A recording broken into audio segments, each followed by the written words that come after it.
Buenas, amo curiosos, y bienvenidos un día más a un nuevo vídeo del canal. Os agradezco a todos que forméis parte de esta aventura y de construir nuestro conocimiento, el vuestro y el mío. Espero que estéis bien, que estéis deseando aprender cosas nuevas o refrescar en vuestro cerebro aquellas cosillas que habíais olvidado y que vamos a intentar ir aprendiendo y o refrescando, insisto, en estos vídeos y en este vídeo de hoy, sin ir más lejos. Y ya sabéis, por aquí os dejo las redes sociales donde encontrarme y siempre podéis leer cosillas que pongo y demás cosas. También tenéis el correo. Bueno, me podéis localizar de mil formas, estoy disponible para vosotros. Y dicho todo esto, comenzamos con el tema de hoy. Los trastornos neuropsiquiátricos también son muy importantes, entre otros está la depresión y psicosis depresiva, ya que el síndrome depresivo se caracteriza por al menos hasta 5 de los siguientes síntomas, entre ellos está la tristeza, la anedonia, la alteración del sueño con despertar precoz e insomnio de conciliación, la pérdida de apetito y la pérdida de peso. También está la astenia de predominio matutino, el sentimiento de culpa e inutilidad y también la falta de concentración y pensamientos de muerte. Evidentemente el mecanismo por el que se produce se desconoce a día de hoy. La depresión parece ser que tiene uno de los procesos más emocionales y psicológicos al respecto, así que los psicólogos seguro que si estáis viendo esto o tenéis algún amigo psicólogo os dirá que la depresión tiene mucho que ver a nivel más emocional y social. Y se postula, no obstante, a nivel neurológico de los neurocientíficos que estudian el cerebro, que la disminución de la noradrenalina y o la serotonina en el sistema nervioso central se asocian con este tipo de procesos, así que los tratamientos normalmente desde el punto de vista psiquiátrico se favorecen en un aumento de la sinapsis de estos neurotransmisores y se ha especulado con que en estos pacientes existe además una predisposición genética modificada para que los eventos vitales provoquen esa depresión. No se sabe, ya os digo, la depresión es una cosa muy difícil de valorar. El trastorno bipolar también es un trastorno frecuente en la agregación familiar en el que se alteran fases depresivas con las fases maníacas, con una duración de una semana o incluso menos, o hipomaníacas, que son más leves y que no requieren incluso ni de que la persona quede ingresada a nivel de una planta psicológica o psiquiátrica, dependiendo.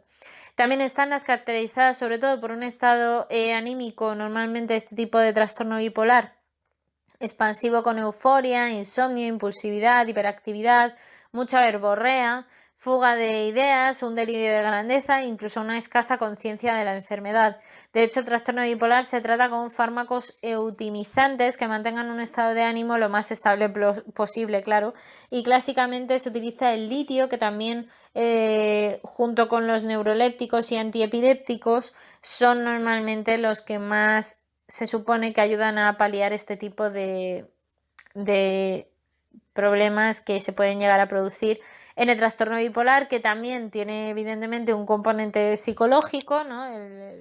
Los cuadros o las fases en las que se pasan, pero normalmente esta enfermedad sí que parece que tiene un componente un poco más neurológico y se puede intentar estudiar e investigar a ver cómo podemos facilitar la vida de estos pacientes. La esquizofrenia pasa un poco algo similar porque es una enfermedad frecuente, hasta el 1% de la población la presenta.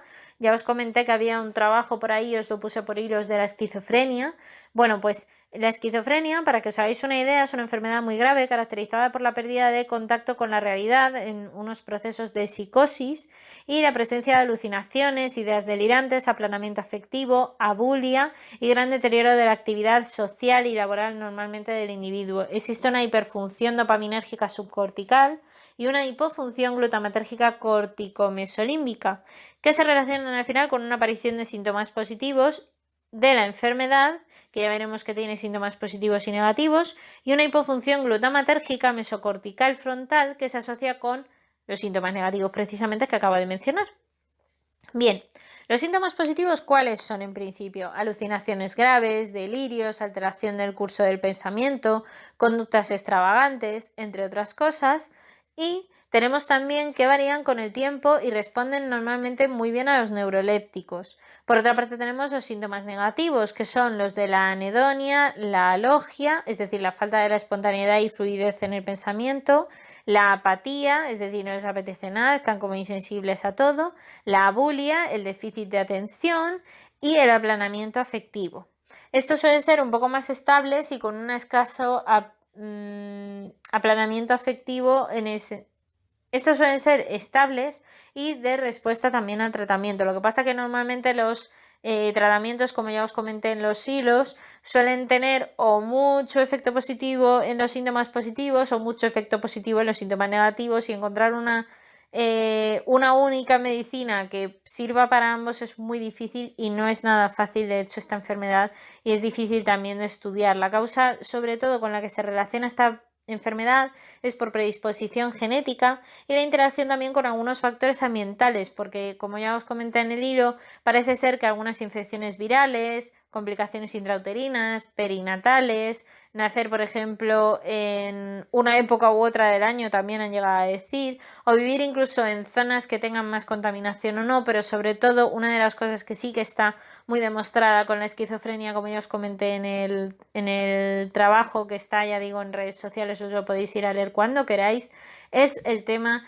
del consumo de drogas. El consumo de drogas para la esquizofrenia es una catapulta brutal, es muy grave y de verdad, no a las drogas, chicos, no a las drogas, chicos y chicas, no, no, no, no. Drogas no. Drogas no, porque malo, malo para el cerebro que te mueres. Y hay mucha gente que de verdad desarrolla la esquizofrenia. Por eso, parece ser que hay un vínculo ahí, cuando menos interesante.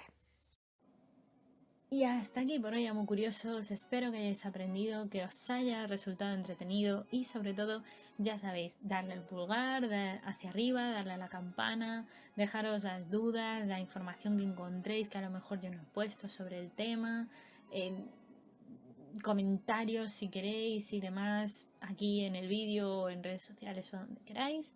Y nada, pues simplemente espero que esta pieza de Lego os haya ayudado a construir un poquito más vuestro conocimiento. Y ya sabéis, nos leemos por redes sociales, nos vemos en el próximo vídeo. Muchas gracias. Ya sabéis que podéis compartir vuestro conocimiento siempre con todo el mundo. Y nada, que la ciencia y la fuerza os acompañe.